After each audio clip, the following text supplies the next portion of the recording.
Kelefa Sanneh this morning has the inside scoop on a milestone at one of America's most prestigious magazines. What we have here basically is the whole history of the New Yorker. The New Yorker, the beloved weekly magazine, is celebrating its 100th birthday. It's 1 million cards. I've been a staff writer at the magazine since 2008, and Bruce Diones has been at the New Yorker since, well, not quite since the beginning. When did you start working here at the magazine? 1978. You must have been, what, 3 or 4 years old? I was in the cradle. They left me on the doorstep. What is your official title here? I don't really have one. I aid and abet all the crimes that happen here. Yes. He's that guy that's always around in the An office. Expert on both the people and the magazine. That's right. You can tell me what we published in 1979, but you can also tell me who's mad at whom. Yeah, and I can tell you why they're mad at that. Yes. And why that thing in '79 didn't work out. Yeah, exactly right. The New Yorker is known for its reporting and for its idiosyncrasies.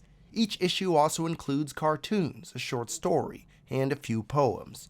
The front cover features not a photograph, but a painting. Do you actually know what's in all these different boxes and folders? Now I do. It takes a second. One of Bruce's many responsibilities is to organize the magazine's archive. We have every magazine, every issue since the first one. We have scrapbooks, papers, and all sorts of weird little ephemera from people's offices. Kind of fun, interesting stuff. These are all the artists. The New Yorker may be America's leading literary magazine, but its story starts with an artist, Ray Irvin. So all the artwork in the New Yorker is based on his work. And this is his first ever cover, 15 cents, back in February 1925. That's right. He did the headers, Talk of the All the Town, little Goings On. illustrations He above, did yep. all of that. He sort of figured all of that out for us. Including this, a fancy young man in a top hat inspecting a butterfly. His name is Eustace Tilley, and he became the magazine's mascot, for better or worse. At long last, I'm going to tell you that I'm ambivalent about Eustace Tilley. Ambivalent about Eustace Tilley? Yeah, because some people look at it and they think it's a symbol of snobbery or overweening pride. When it began, it was meant to be a joke about snobbery.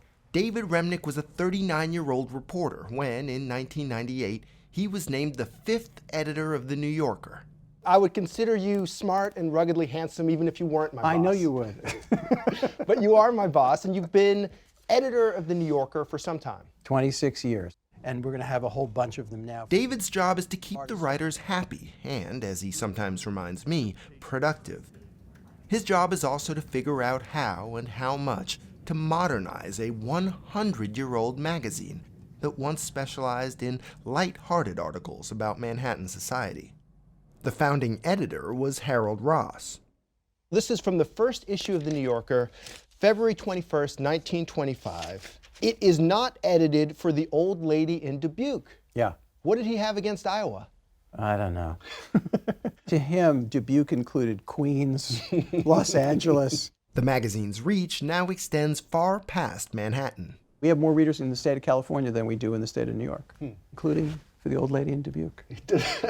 It's a magazine that has deep, deep reporting and prides itself on accuracy and fact-checking. What is a fact checker? Somebody who takes a story submitted by someone like you, and before we publish it, make sure that it is accurate, balanced, fair, and as complete as it can be. Fair?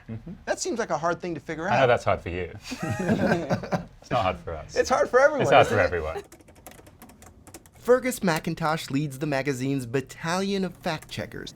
More than 24. I spoke with a handful of them. And everything gets checked, right? Not just articles, but poems, short stories, cartoons. Teresa Matthew is the department's associate director. She remembers one cartoon about a penguin meeting his girlfriend's parents. He says, we prefer the term Arctic American, and this is factually incorrect because penguins live in the Antarctic. But Antarctic American wouldn't have been as funny. Not pithy enough, no. Not pithy enough. Yeah. All of my emails to the wonderful cartoon editor about any potential issues I find, almost always I get a response of, thank you so much, Teresa, we will not be taking that change. Somewhere along the way, The New Yorker became a serious magazine, publishing writers ranging from J.D. Salinger to James Baldwin, from the film critic Pauline Kael to the investigative journalist Ronan Farrow.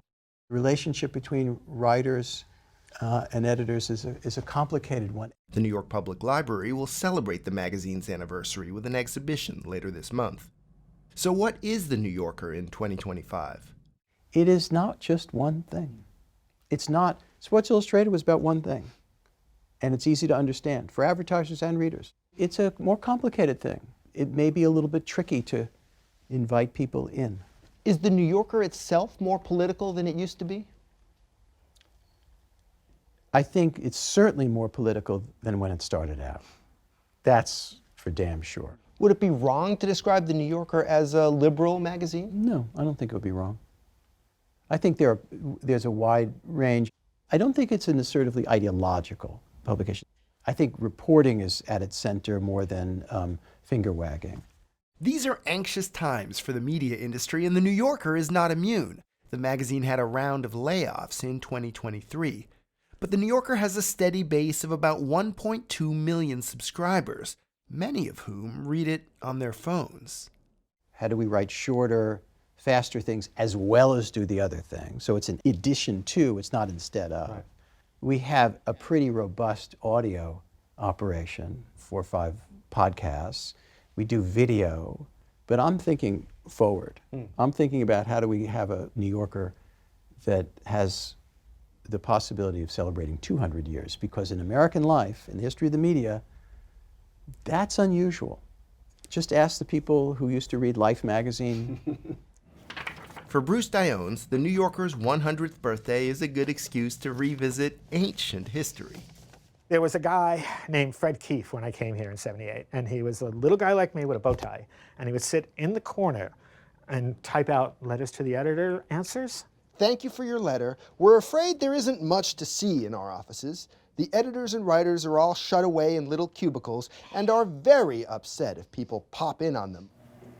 In fact, those old editors and writers and artists and cartoonists are still here in spirit and also in these boxes. The party's been going for 100 years, and new people are still being invited to join in.